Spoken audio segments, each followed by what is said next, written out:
My name is Ashley, and this is Let's Talk Dispatch. I do. If you're gonna do it really well. And I believe the world needs more dispatchers. Around in the mud, blood, and Plus beer. years that I'm not working 4th of July. 4th of July. Saying community policing, right? What about community dispatch? So on this show, with the help of my guests, we will educate, empower, and support the heroes behind the headset. Right. Hello, everybody. Welcome to another episode here on Let's Talk Dispatch with me, Ashley, the Raspy Dispatcher. I'm super excited for this episode.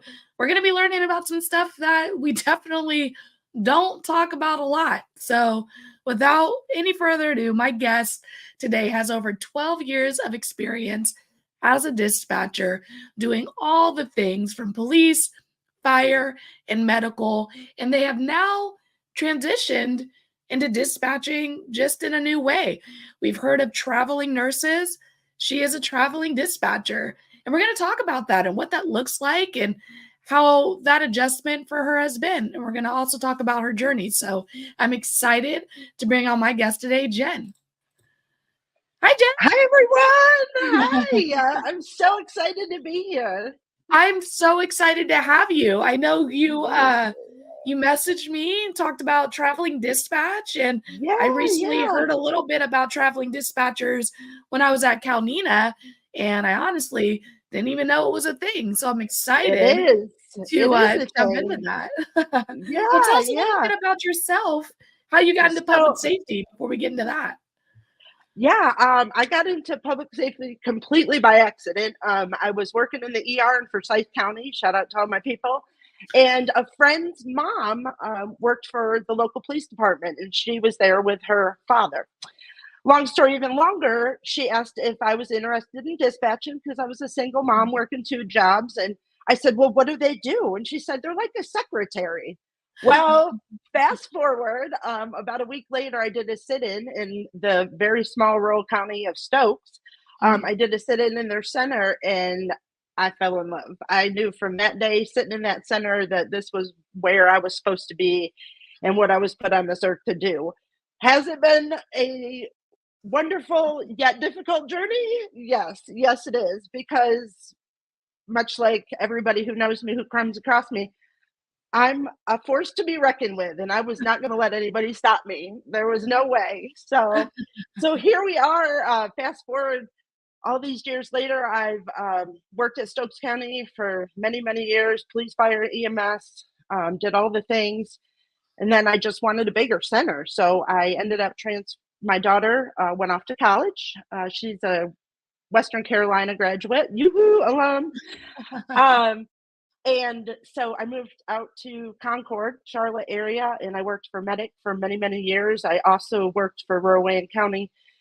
You know, been there, done that, kind of in the industry. Well, I ended up back at Forsyth, where it all started, and was sitting one night talking to a friend and was like, wouldn't it be great if we could go around the world and save centers and help the helpers? And and then it had a face. 2 weeks later, a week later, it had a face on Facebook and was like, hey, join us. We can travel the world and help people. So here I am. Cool. Very, very cool. So what was it like for you getting into dispatch? So, you hear it from a friend, they describe it as a secretary. And I'm sure once you got into it, you were like, this is not the type of secretary that I thought we were dealing with. And that's a common perception, right? So how was that for you getting involved in dispatch? Well, getting involved was rough. Again, I got my start in a very rural, very small center that did all the things. They were all related in some way, shape, or form. And, I was me. I was straight from Syracuse, New York, born and raised. I was fresh to the South. I had a mouth, if you know me, I have a lot of words a lot of times. And so I was a lot for people, and they told me I wouldn't make it. They told me that I just didn't have the passion. I had too much passion. I didn't have the right passion. Mean girls exist in centers, and they're very present, and no matter how right you do things, you question everything you're doing because you're trying to forge your way in the community and forge who you are and what you're doing and the job you're doing. But it's been very, very difficult. And it's unfortunate how often that is, what people are saying with their experience getting in this line of work. I'm hoping that it's going down the more that we talk about dispatch, the more we say, I see you, I see you're toxic, I hope it's decreasing. But too often do people say, like, this is toxic, people are being mean to me, and not everyone is Jen. Not everyone goes, I'm going to keep pushing through anyway. Some people bow out, Yeah. and we I've don't blame them. I've seen such wonderful dispatchers that have great potential. I've seen them come and go because they didn't have the backbone for this. And, I used to, Mama Jen, if you've worked with me, I'll tell you, I like my time off. And these new dispatchers that are up and coming are our only chance at that. So being mean to them and bullying them and trying to rush them through training just so that it's a butt in a seat. It's not. This is a very, very specific job. It's it can be very emotional. It can be all the things if you do this job. But those green beans, as I call them, are our future, because as Raspy says, the world needs more dispatchers. And we do. We need them all, because our future, if we keep running these ones out, is AI. And that's the thing that's not being spoken. But people, we have to stop running them off and being mean. Yeah. So we definitely need to create the centers we want to work in. And you're right. Like, we want to decrease our staffing shortages, but just getting them through training doesn't lead to retention, right? Like, if we rush them through that process and they feel like they're drowning, they're not going to stay. There's no investment here. I've been doing this for a month. I can go find another job, so it's more beneficial. And I know it's hard for centers that are feeling the impact of staffing shortages to hear that and acknowledge the truth in it, but it's gonna value you more to take your time training that person to get them actually acclimated with this job, rather than pushing them through just to say, another one against our, staffing shortage. Yeah. It just goes so much farther in keeping them. Yeah, and in those trainings, medic was a very lengthy training to get you to just getting on a console. It was a very rigid program.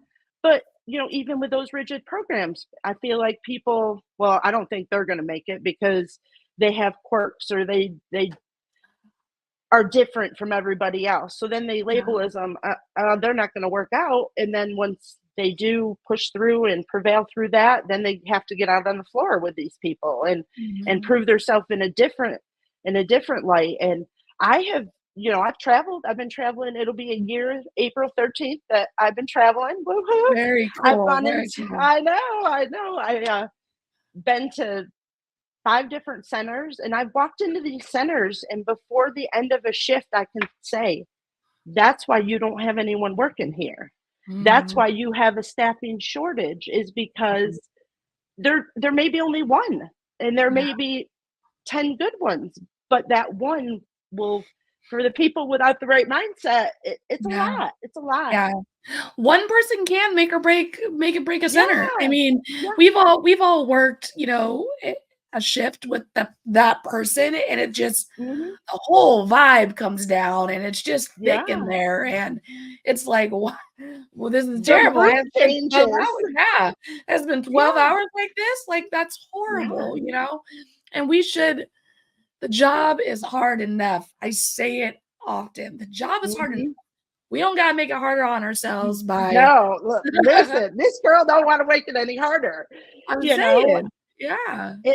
And these people in some of these centers, because of these staffing issues, we talk about it. I know you are advocate for it, and so many others. 911 when they're tired. They're burned Mhm. out. We arrived to this center as contractors in November here in Condon, Oregon. Shout out to them.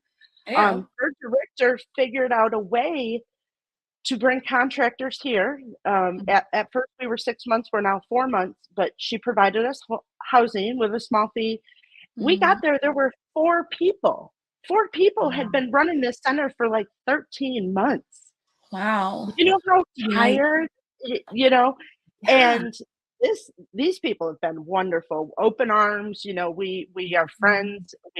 We're doing something that everybody just wants to see be great, because we're doing something for a center that truthfully is exhausting. And Yeah. these are these centers across America. There's nights where there's single dispatchers somewhere in America, just holding the center together. And Mm. we have to do better. We have to. I have to use the restroom just thinking about it. Like Yeah, you know what I exactly. mean? Like just alone in my center. Like I just feel like I have to pee. Like I just it's just, and that's what the world on a big scheme. We know you travel. I know because I'm talking to so many dispatchers. The way people do this job is just so different all over the place. I Mhm. started at a center that there was like 80 dispatchers, and to think that there is a world where you're sitting in a center alone and Mhm. that's it. It's just you, and there's no one to like turn around and bounce ideas off of, or that phone's Nothing. ringing, the radio's going off, and like, but people do it, and Yeah. it's a Yeah. tough job, and we need to talk about those centers just as much as the huge centers. Yep. Yeah. Mhm. And they exist. The center we work for, we dispatch our one of our counties is 3 hours away, and we're dispatching for them. So could you get into these rural areas, and if you look at Condon on a map, it's a dot in the middle of a canyon. Mhm. But so you get into all this, and I forgot where I'm going with this. Ashley, tag this. Because that's how passionate we are. We sometimes we tangent and we lose our thought. I do all the time. I probably just edit it. You guys don't see it, but I know that was terrible. I was on a roll and then I lost it. I no love it. worries, no worries. We were talking about Oh, small centers, and yeah, acknowledging the yeah. work they're doing. That And to my small center people, we see you. We yes, we would love to help you. We would love to come in. Wendell and I, my dispatching duo, as I call him. We wish that we could come to all of mm, you, and just give you a pee break, let you eat your dinner. I mean, the because simple things in life. yeah, Just want to we take a pee in peace and eat my food warm. That's yeah, the reality of the work we do. exactly. But Yeah. as Ashley's pushing, the world needs more dispatchers, and that's why. Mhm. And True. and we're trying to change the stigma of it. Mhm. But Ashley's gotten in a place where she's able to change her centers, but there's so many centers that can't get somebody in that position to be able to change it. So Yeah. it's hard. Yeah. And now, before we dive into all the traveling this, because I have a lot of Yeah. questions, I just want to circle back real quick. Do you remember any of your early calls for service and what that was like diving Yes. into that at first? Yes. I remember them all, and I swear it's what's forged me, what's made me the dispatcher I am. You remember your first good call, your first bad call, your first pregnancy, your first Mhm. hanging. They're all there, and they're what haunts you. But the call I remember most, and this one has guided me, it's been my moral compass through my career, was I was working, it was Christmas Eve, Mhm. Stokes County, and a little boy called 911, and he just, hello? And I was like, hello? And he wanted to tell me that he got a puppy for Christmas because Mhm. he had asked his mom to call his family, and his mom said it was too late. It was like 10:30, and his mom said no, it was too late. Well, he's like, I got a puppy, and I was like, what kind of puppy? And he said a chocolatey lab. And I said, Aw. and what did you name your chocolatey lab? And he said Hershey. And that boy in that phone call, his mother heard him on the phone and, of course, was so apologetic, and Yeah. no apology Mhm. was necessary. But Mhm. that little boy, the power of social media, I've watched him. He's now he's a sophomore in college. And his dog Hershey lives with grandma and grandpa still. Aw. But those are the calls that remind us why we're doing this. You know, my Mhm. favorite, if you work with me, know that it's old people and little kids. Those are my favorite calls. Those are the calls that'll break my heart in a quick Yeah. minute. But those are the calls that forge our careers and make them break us, because you do remember the worst of the worst, and Yeah. they Yeah. haunt you. And Mhm. a lot of times in this career, I mean, I worked in this career before people like Travis Howes and yourself and all the 911 Wonder Woman were forging a career about mental health. Mhm. And you had to find an outlet. You had to find that one good call Yeah. in the needle in a haystack to get you to answer the next call, because there's no downtime in those small centers, as we talked about. You know, Mhm. the phone rings again, you're answering it, bada bing, bada boom, you're off and Yeah. running. So yeah, I remember them all, some good, some bad, some haunt me, Yeah. but that chocolate lab and I are still Oh my tight. gosh. I love it. I love it. And I love the fact that you're able to connect with them, throughout there, because that's something we don't get often either. It's just, like a relationship, air quotes, probably not the best word to use, but, we have these big moments with these people Yeah. and we know this traumatic thing a lot of times that's happened to them. And, finding the good, finding the funny. I know sometimes people on the socials and the world of internet can get, no, that's not why you call 911 and blah blah blah. Like, yeah, okay, No. Yeah, sure. we get it. But when we have time and we can create space and we can create a memory for someone, like we're not just all hanging up on people who call 911 Oh, for no. non-emergencies. It's just we're people too. We're answering the phone. We just took a terrible call and then we learn about Hershey. Like those Yeah, moments are good for you us too, but we're trained to when needed to get off those lines and yeah, educate, of of course. course. You know, But EM EMD, yeah, I'm a huge EMDer. I love the program. I am APCO certified as well, but EMD, you are my people. damn. And there's literally an outlet for that. So in these moments where you're staying online with these callers, today, your every day is their worst day. So this Mhm. for you may be a routine thing, but talk about those things. Talk about that new puppy or talk about that barking dog. You know, also remember these, we are as human as they are. Use Mhm. your outlet if needed. If that phone starts ringing and your partner's buried, if you have a partner, use And those use those outlets. Use that mhm. EMD quick close. And I'm sorry, I got to get off the line, because Mhm. sometimes the closure you need is talking to these people about that person or about that incident or what's happening around them. Or can you get that dog that's, barking? Oh, how long have you had the dog? Oh, the dog's protective of my husband, and my husband is the one we're coming for. Learn those things about people in these calls, because it Mhm. might just be the one thing that gets you to the next call, that makes you pick up that next call, because Yeah. it was a good experience. And my favorite in my career, I love when you're yelling and screaming at me, because it's perfect time for me to get you by the end of that call to say thank you. That is Yeah. my life. Challenge accepted for sure. Exactly. Exactly. That's that I Yeah. aspire with those ones, with the harder calls, and everybody should take those harder calls and just aspire to do better on them. Aspire to get those people, rallied in, talk to them, get them to trust you, trust the system, trust what we're Mhm. doing, and Mhm. get them at the end of the call to say thank you for your Yeah. help. Yeah. Because And it's always interesting, like, what people yell about, right? Because oh, it's all these, like, things I was recently I got a call and they were upset that we didn't have any officers going to this disturbance. It was like a reckless driving, people meeting up with their fancy cars. mhm, And we had no officers available. It was an extremely busy. They were all on high priority calls. It was wild. Like it was a wild day. And this guy's calling. He's just yelling at me.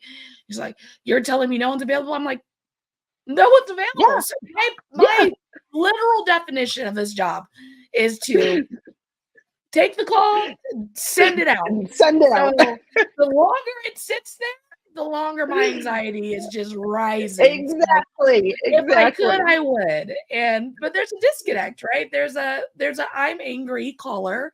This is my issue and I want it solved now. And that's Mhm. the reality that we deal with as dispatchers is our need as people to have an instant response, an instant Mhm. solution. And it just doesn't work like that, unfortunately. No.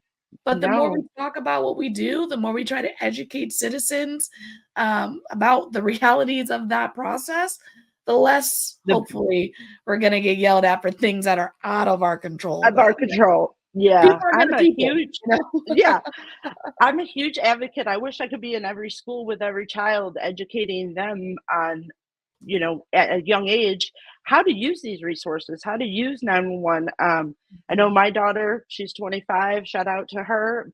She's lived this business with us. She has grown Yeah. up in this business. Mhm. And she'll tell people, hey, when you call 911, my biggest advocate for older people is keep your landlines for your senior population. If you have Yeah. young children, keep Mhm. your landline because, Yeah. 911 towers and whatnot, the world of, we live out here in Condon, we don't have service half the time, Mhm. so keep those landlines to lessen the anxiety of these terrible callers that have Mhm. already decided they're going to be mean to us. They're Yeah. going to yell Yeah. at us.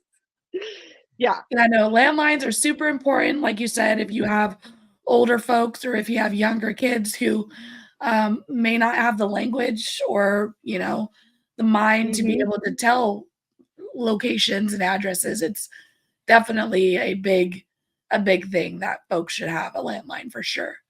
Yeah. But to educate our public on what 911 does and Mhm. doesn't do and what we handle and what the officers are doing during those calls for service for the Mhm. driving incidents. My least favorite, but we do have to have them because those Mhm. incidents occur, but they have to realize that as much as we're trying, there are things that supersede that.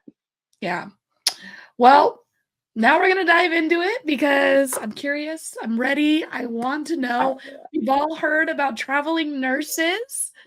Traveling yes, dispatchers exist. So what we is do. a traveling dispatcher? So I now independently, I'm an employee of a center here in Condon. I'm a part-time employee, but I'm a contractor. So we are used by the center in whatever capacity they need. Their board approved us to have housing, which again, we pay a small fee for, but they arranged for us to have housing. We work in these centers 6 months, 4 months, whatever our contract is. Mm. And we do everything like a full-time dispatcher, everything that they train their other people, except we do it with limited resources because you don't know geography, you don't know, the call units, we don't. Mhm. So we jump into these travel positions with both feet. We walk into these centers with a very open mind, um, to do to ultimately give them the time off that they need or to Mhm. catch their center up. Um, yeah, it's crazy. It's crazy to think. So I did work for a company prior to going independent. She kind of forged the dispatcher on demand. I did leave them in October because Jessica Lynch here in Frontier learned how to do this without a company. She learned how to do it directly, have these people directly work for her center, be paid by her center, and learn just her center for good chunks of time. So those people, in the dispatcher on demand program, are forever changing. There's forever a new person. So I don't believe that that's a help to these centers because for Mhm. us to come in and travel, learn geography, learn the radio systems, learn their unit numbers, your unit quirks. We all have Mhm. that law enforcement officer that has quirks and he wants them things done his way or her way, and that's the only way. So doing this independent contract travel, gives us an opportunity to be in these centers for a length of time. We started in January in this center. We signed for 6 months initially, me and my dispatching duo, Wendell. We signed for 6 months. We are extending for 4 months because we want to see Oregon in the summertime because the wintertime here is terrible. And we try to see as much as we can, but those centers, they can count on us. They know we do get, Jessica makes sure that we get time off at the end of each contract to go home, see our families. I'm currently coming up on that myself, going to North Carolina to see my daughter. But yeah, we just act as regular employees. So I lateraled to my agency that I'm currently with, and I'm traumatized. I don't want to lateral ever again. I don't want to learn a new system. I don't want to do it. And so the idea of traveling dispatch and sitting down to a console with a new system, a new protocol, a new, like, what does that look like? Like, do you guys go through like a real speedy training? Do they give you like plain language, or like what does that look like for you guys? We are basically hot and ready. When our fannies hit the seat, we're all at a point in our careers that we feel like, take a deep breath, take the opportunity to learn the system, but you have to do it very quickly because you are expected when you hit that seat to be that seasoned dispatcher that you sell yourself to be. I sell myself as one that can do it, but not everybody can, because it's very overwhelming. It's very scary. I took several deep breaths on several. But I also, like I said, this has been the best place I've contracted at, where those 4 employees have to be your resource. I've called them all hours of the day, at night. We hit some really big hurdles joining this center and getting the center to where it's at currently. Recommend screens. They had recently got the new system Flex. Not really sure how it works or which way it works, which was fortunate for me because I had experience with Flex. So, I was able to bring something to it. I'm an EMD, huge advocate. I was able to help on that side and every day help a little more, getting people to where they need to be. But it's horrible. It's horrible. And you have to be very tenacious. You have to really, I know all of us, myself, because when we started this program, the OGs are myself, Wendell, and Ellie from Kansas. Love her. We really were the first to ever do it like this. Motivations had been in their center, and they had worked with the contracting dispatchers. But again, those dispatchers come in for a week, 2 weeks, but then they're gone. And then they get a new one that's gonna come in and be gone, perpetually a week or come back, So having us as permanents in the seat covering those shifts, it was a big change for everyone. And and theoretically, while you're contracted there for 4, 6, 8 months, however long it may be, I'm imagining they're doing their own hiring. They're doing their to fill you.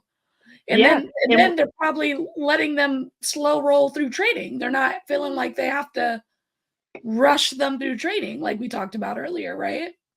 Yeah. We've got 3 here now, 3 girls, all younger. They're early 20s, mid 20s. Wonderful potential. Wonderful. But with that said, we are trying to escalate their training process because they want to get more in. Their goal is to have 14 full-timers. So with these girls, it makes 9. So they still have some hiring to do. But there again, we get into the fine line of how hard do you push them before we've pushed them too hard and we've pushed them out the door. And they're relying on us as contractors as well to train them and get them up and running. So it's a fine line it's a fine dance. Yeah, It yeah, really is, because yeah. you want these centers to succeed. Well, and hopefully, which we're promoting a lot with the things that I'm doing and the session I just did. Hopefully, the center is being transparent with the people who are signing on for this, right? And like Yes. they know that it's escalated. They know, we got contracted people in here. We need you to be committed to learning this and Hmm. getting through this process. I think sometimes the disconnect happens when we don't have those honest conversations and we just expect people to be okay with being pushed Yeah. through. So hopefully in those centers, in those situations, we are being honest with our applicants about our process and why it looks like that. And we're being supportive, because if we're Yeah. getting through a toxic environment, it's like, why am I doing this? Versus everyone's helpful. We all get it. We're all trying to make each other better. And that's a better Yeah. situation to get pushed through training in. And yeah, they'll do so much more. They'll grow so much better if we, give them a little bit of nurturing, but escalate it along. Yeah, heck yeah. Well, so for people who are hearing this and they're like, oh man, this sounds kind of nice. Something I would consider doing. For the person in me who's like knows my paycheck down to the dime before it gets Right? there. Like what does that look like? And not necessarily like the dollar amount you're getting paid. That's not what I mean, but like the security of it is, since you're contracted, do you guys have like another contract set up? Like what does that See, look like? right now that's looking very grim to us. That's why we've extended 4 months. Mhm. Wendell and I really are trying to promote the travel and promote this in centers, but it's very difficult because centers it's new. It's never been done before. Yeah. No, nobody's ever 100%. done it. Yeah.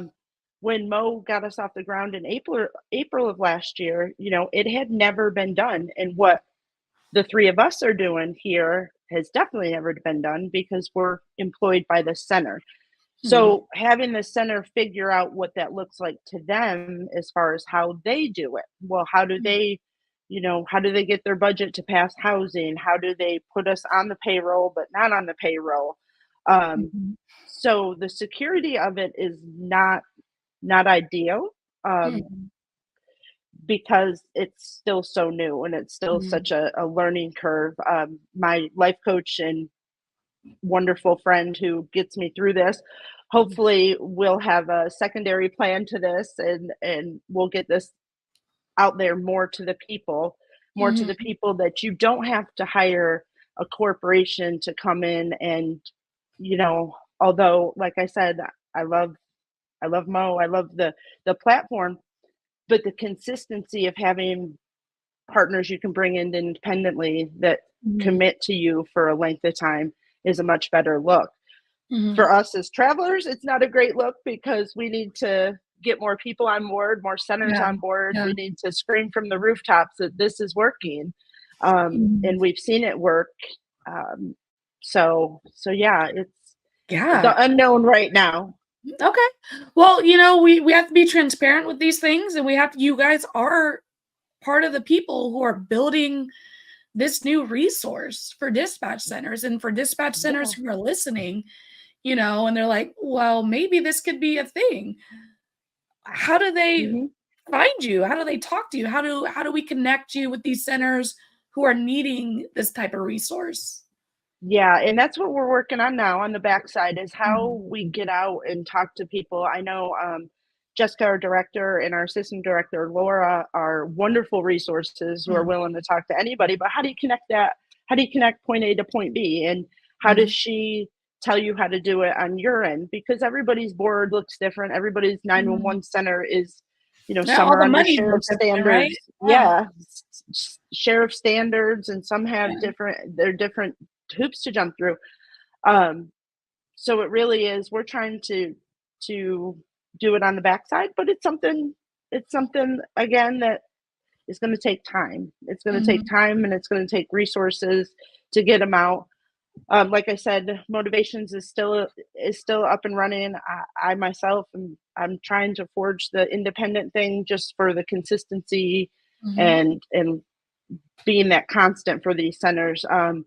So yeah, for us it looks like It we're gonna looks have like some you're work ahead figuring of it out, and I think yeah, and honestly, it's so fun. You know, yeah, you're building this thing, that hasn't been done before, so you get we call it when I was coaching basketball, you get your own keys to the gym, like, yeah.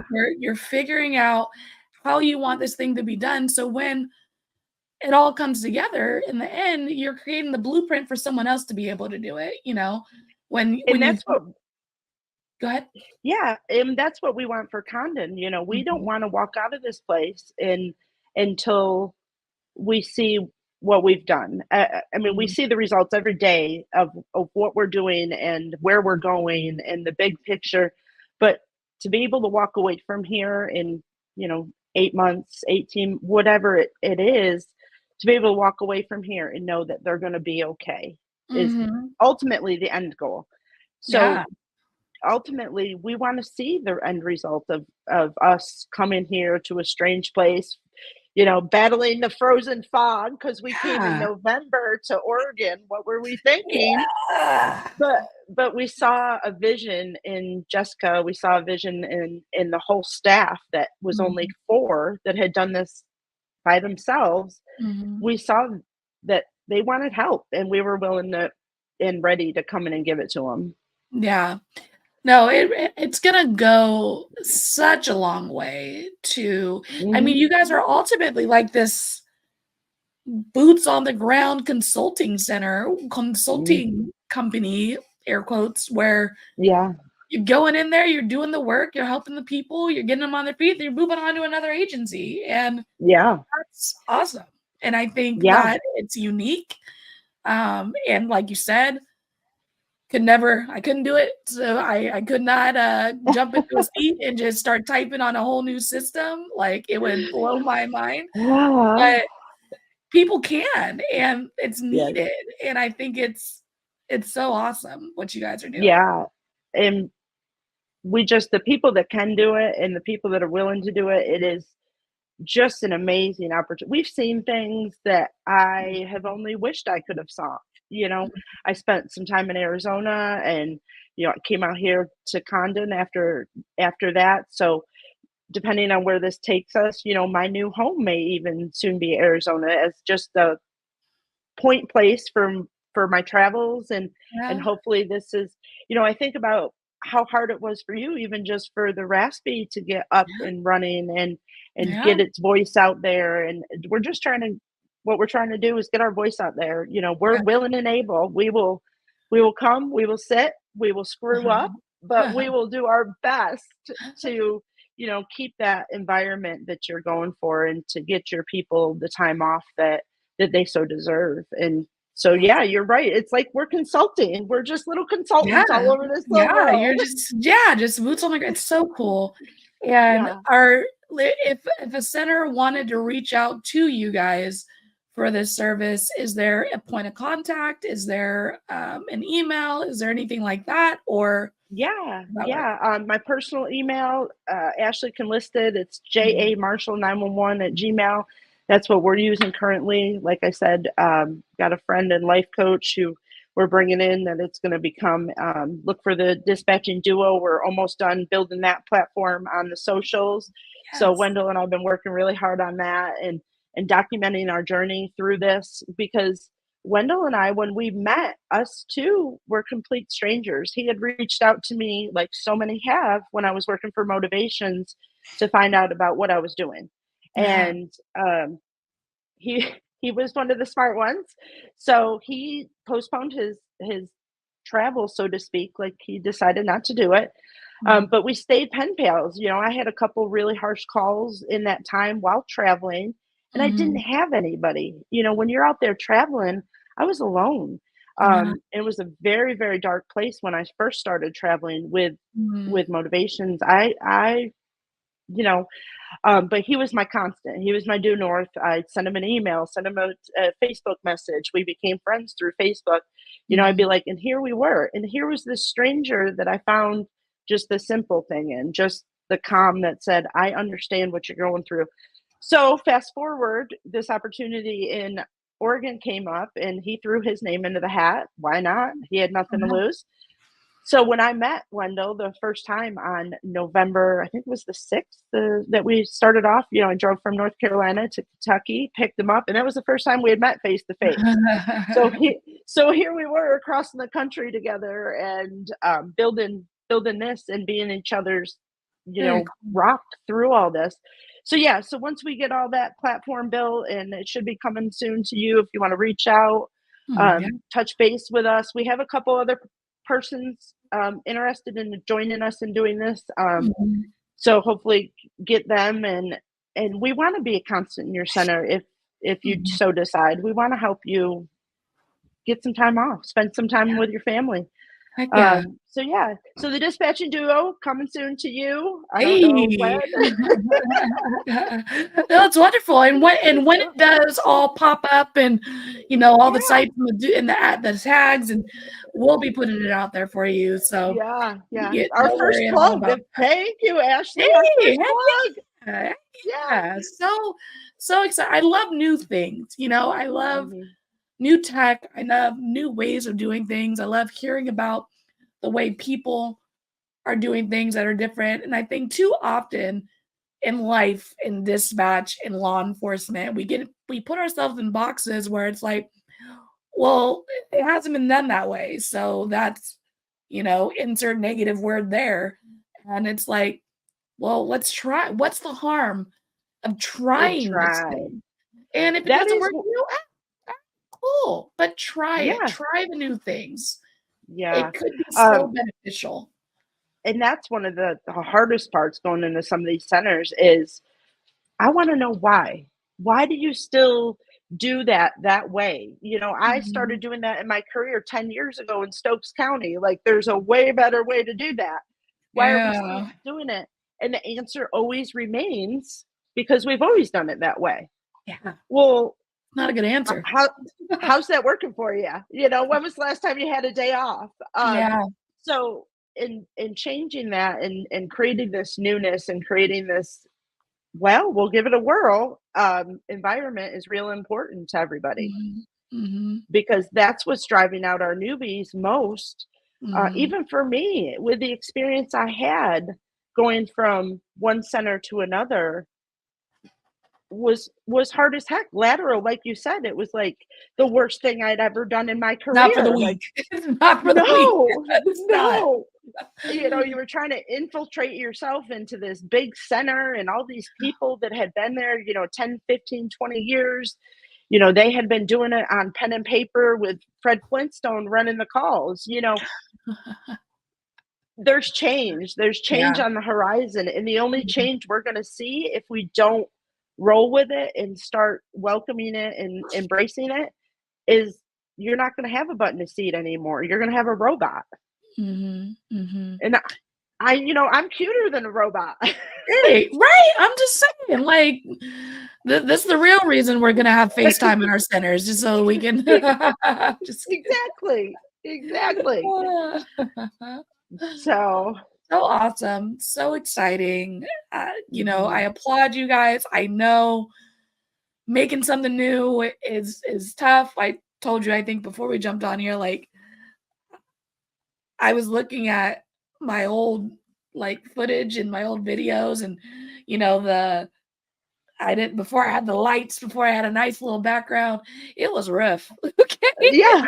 It was looking like it was looking like this. Yeah, it was looking like it was looking new, and it was looking like we're putting out there the thing, and we're improving, and that's all you're gonna continue to do is you're gonna make this thing better and better and better. You're gonna learn. You're gonna add the lights, the flashy stuff. It's all gonna come together, and it's all benefiting centers, and that's what we're all about. That's all we wanted. This stuff. Yeah. Yeah, and for the centers that do, have these people coming in, that these new people, pushing them out the door is only hurting yourself. Yeah. As far as us travelers, or if you have a traveler in your center now, I know there's a lot of animosity towards that. Most of them have homes. They have children, they have husbands, they have fur babies that are waiting for them. They don't want to come Yeah. into your center, just like I don't want to come in your center. I want to help you. I don't want Yeah. to take positions. I don't want to take away from you. I want to be your constant when I'm there to say, Mhm. I'm not okay. I need some time off. Help me Mhm. do that, and Mhm. help the directors be able to do that for their people. Yeah. So yeah, so just remember, if there's someone in your center that's there trying to help you, they have a family to go home to. Don't be mean to them. Help them. Heck yeah. Heck yeah. Well, as we come to a close, the last question that I ask everybody who comes onto the show is, what advice would you give to someone who's considering a career in dispatch? Oh, sit in a center, different times a day, put a headset on, Mhm. listen to what a dispatcher is listening to. We're not secretaries. I don't care Okay. what law enforcement officer tells you we are. We are not. Right. Um, Mhm. and really get involved in that center for a couple days, different shifts, night, day, mid shift. Look at the call volume, have them tell you when's best to come in, and just find yourself. And Mhm. above all, don't give up. Don't ever give up. If you do get in these centers, if the RASP helps you with your interview process and get you in the center, Hey. because that's what she does, woohoo, you know, just know that there are people like her and I and others that really want you there, and we're Mhm. willing to help you in whatever ways we can. It won't always be easy. It Mhm. really won't. There's no sugarcoating what we do. You will hit roadblocks and hurdles, but just keep going, Mhm. because the world needs more dispatchers, as Ashley would tell Hey. you. I preach it, but it really is. It's a special art. It's a special person. Um, Cherish those older ones that are nice to you. Learn Mhm. from them, accepting of the criticism, and know that there's a place for you. There's a place for Mhm. you here in a center nearest you, helping your community. If ever there's a way to help, it's this. It's so true. I'm like making a note for a title. Yeah, block that one too, because I just wiped my mouth and adjusted in my chair. Morty, I'll make that note. Morty, edit. Awesome. Wait, did that go? 47 edit. Perfect. So we're gonna cut that. It'll be fixed on the back end, but I'm Yeah, just no picking up from worries. here. It is so true that like there's a place for you, there's a need for Mhm. you. We need dispatchers. So it's such great advice. Get in these centers, put the headset on, feel the vibe. I mean, that's how I found that I was like, I can do this. I really had a Mhm. great sit along experience. And I was like, this is cool. I want to learn more about this. I want to give this a shot. So get in these centers. It's definitely amazing advice. Yeah. Yeah, and educate your community. Once you get in these centers, educate your people, educate your communities, especially your younger ones. Get into, for you older centers, and for you directors that are watching, get some of your dispatchers that have a passion for the job and get them into schools, job fairs and stuff, because Mhm, the young ones are our hope. They are our mhm, lifeline. And what a mhm, great opportunity to get into the fire service, depending on mhm, how your center's classified. What a mhm, great opportunity to get in at 19, 20 years old and yeah, do 30 years and be retired by 50. I have a wonderful partner who's still in it, who she was one of my first partners. She'll be retired before me at my current age, and I won't tell you what that is, but she'll be retired because she yeah, started at 18 years old, 19 years old, getting in the center. so cool. Um, but yeah, and our young ones, they're they're tougher than they look. A lot of Yeah, ones, I've said it in my career. I've been the one, I've said it myself. I cannot tell a lie that, maybe we're getting them in there too young for what we do. But really, I've had some experiences with some young ones straight out of school that are sat in the seat who Mhm. have been just wonderful assets to these centers, who are now Oh, supervisors in their heck yeah. centers. Heck yeah. Yeah. So amazing, Jen. Thank you so much for coming on, sharing your experience, Yeah. sharing this awesome new thing that you folks are building. And I can't wait to hear more. Yeah, definitely. Like I said, look for the dispatching duo. We're going to get all of this worked out, and hopefully we'll see you in a center soon. Awesome. All right, Jen, I'll be right back with you. Okay, bye. Such a good episode. Everyone who's tuning in, thank you so much for joining us. Jen, again, thank you for coming on and sharing this dispatching duo that you guys are putting together. I know personally, creating a business, creating something new to put out to the world, it's tough. That's another thing that's not for the weak, you know? And I applaud you folks for seeing a need and trying to create an answer that's sustainable for a center and works. And I genuinely can't wait to see how that all develops. Jen did give her email throughout this podcast. And if you are a center whose ears are perking up because you are in the middle of a staffing shortage and never really entertained the idea of a traveling dispatcher helping to ease that load while you still recruit folks, maybe the dispatching duo is for you. And that contact email will be in the notes, the show notes. So definitely hit Jen up and see if that's a good fit. If traveling dispatch is an interest to you, I'm sure Jen would love to talk to you about that as well as they're putting all the pieces together. So definitely check her out. And I'll include all that contact information in the link of this episode. Of course, as always, if you're interested in coming onto the show, head to theraspidispatcher.com.